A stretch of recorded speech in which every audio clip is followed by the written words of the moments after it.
Hey, what's up guys? Welcome back for another video and a view into Huck's World. And today we're going to be talking about Samsung and the issues surrounding Samsung and the Galaxy Fold.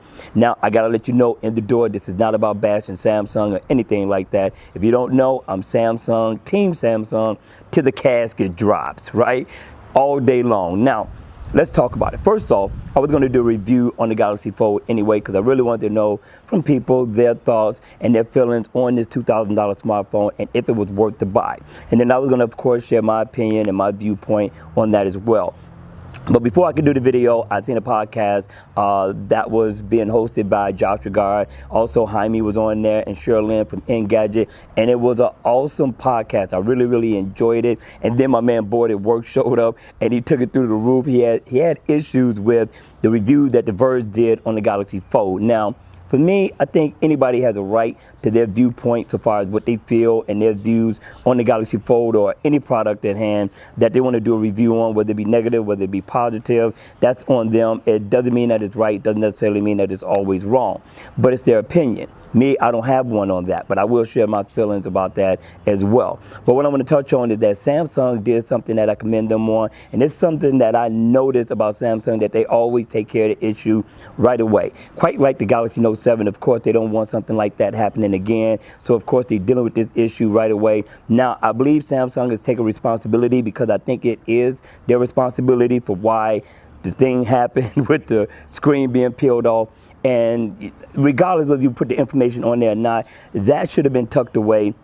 There shouldn't have been no lip poking out that would have caused somebody to even be tempted to pull that little tab up thinking it was a screen protector. That's just me, in my opinion. I think all of that should have been tucked away. I think Samsung should have took care of that before they issued it out to the reviewers. But that didn't happen, but now Samsung is going to take care of it. That's it. That's all. It's going to be kind of the same thing if you buy your favorite product, right? And something goes wrong, you're going to take it back to the store. You're going to get another one because you trust the brand. But what happens is when there's a lot of issues from different people with the same product, people shy away from buying that product. Samsung knows this. That's why they delayed it, and they're going to take care of the issue. I want to see how they take care of it, but knowing that they're going to take care of it gives me a peace of mind as well. Now, I was going to buy this unit, right?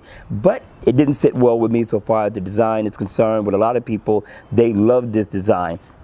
And I think Samsung, considering that this is their first gen, I think they did an excellent job on it. I think the design of it is the way a foldable smartphone should be built, right? Opening up, not folding out. Now, I like Huawei, don't get me wrong, but of course I want my screen to be protected at all times, but it makes me feel like a boss when I'm opening it up like a tablet or a notebook, right? And that's the way I see me opening up a foldable display.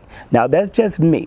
Right now, that issue with the screen protector, Samsung is going to take care of it. We're past that. But let's talk about the phone being worth $2,000 or not. Now, again, this is in my opinion. I think Samsung, considering that this is their first gen, I'm going to wait for the second one. I think Samsung could have made this a little bit bigger. I think the display could have at least filled up the front of the smartphone, and it doesn't. It's very small. I'm going to have issues looking at things on the front of this display. And of course, I heard Boyd at work sharing about, being able to open it up at any given time. Yes, I understand that. But most people, and I'm believing most people, are going to be using the front of the display because many of us are on the run. Not all of us has an opportunity because we're off work or because of the type of work we do, whether it be business, that we're going to be able to have this smartphone opened up every single time in this 7.1-inch display.